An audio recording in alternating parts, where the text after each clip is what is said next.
you were looking at a man playing with a monkey. We've all got photos like this, clowning around, having fun, but not all of us end up heroes. This was Airman First Class William H. Pitsenbarger. Pitts. You've probably heard of him because of the way he died. You should remember him because of the way he lived. April 11th, 1966, the Battle of Za Kam Mi. Charlie Company had been led into an ambush. Heavy casualties, perimeter failing, requesting immediate help to get men out. The Army helicopters wouldn't go in because it was too dangerous, but an Air Force pararescue unit overheard the call and volunteered to go in anyway. Nobody woke up that morning knowing that history would look back at this as one of the bloodiest days of the Vietnam War. For Pitts, it was his day off. Naturally, he volunteered to come along. He was dropped down into the firefight as the Air Force Huskies hovered. The helicopters were receiving heavy fire. Charlie Company was receiving heavy fire. Soldiers lay wounded and dying, and they were running out of ammo. Pitts was there to retrieve casualties, care for the wounded, and get them up into the helicopter and back to base as quickly and as safely as possible. He put the better part of a dozen wounded aboard the Huskies and then waved off his ride home. The helicopter was heavy with the wounded and dead.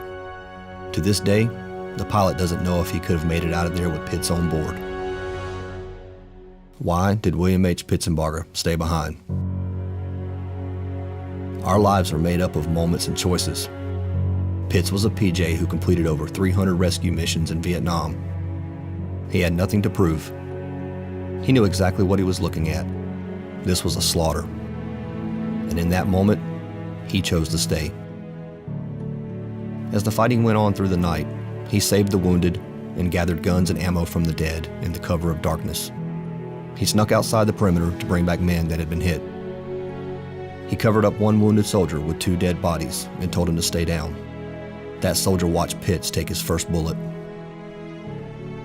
It's hard to say how many members of Charlie Company owe their lives that night to William H. Pitsenbarger. He was shot 3 times and never stopped. He cared for the wounded, shot back at the muzzle flashes, and when he could, he looked into the eyes of men who knew they were dying and just wanted him to hold their hands so they wouldn't feel alone. The next morning, April 12th, 1966, when the battle was over, most of Charlie Company had been annihilated. During the fight, the Viet Cong would sneak into the perimeter and kill the wounded. Pitts lay among the casualties. There was a bullet hole in the forehead of the gas mask he wore. The pararescue emblem is an angel with her hands around the world. William H. Pitsenbarger was no angel. He was a ladies' man. He was a clown. He was known to be reckless and foolhardy in his youth. He was a stock boy from a small town who told his parents on New Year's Eve that he was jumping a train that night to report for duty in the Air Force. He was Pitts.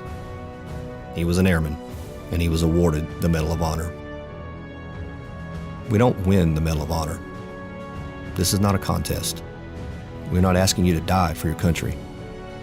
In fact, that's the last thing Pitts would want. Simply ask yourself, why did he stay?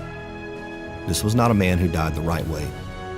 This was a man who lived the right way by living the core values. We lead the way by showing the way. Remember William H. Pitsenbarger. Remember these things he did, that others may live. Aim high, airmen.